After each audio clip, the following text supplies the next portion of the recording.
سلام. اینجا استان کردستان، در واقع ورودی استان کردستان از سمت کرمانشاه هست. ما شهرستان پاور رو پشت سر گذاشتیم. این منطقه بسیار بکر و زیبایی است که همطور که میبینید تمام منطقه، البته فقط اینجا شروع در واقع اورامانات و کردستان زیبا هست.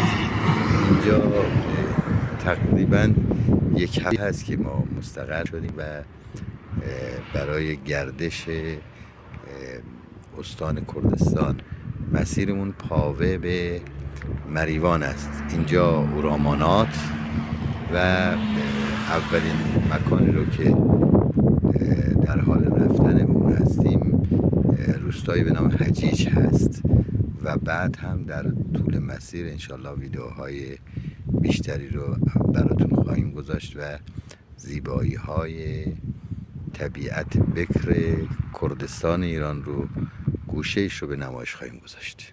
با ما باشید.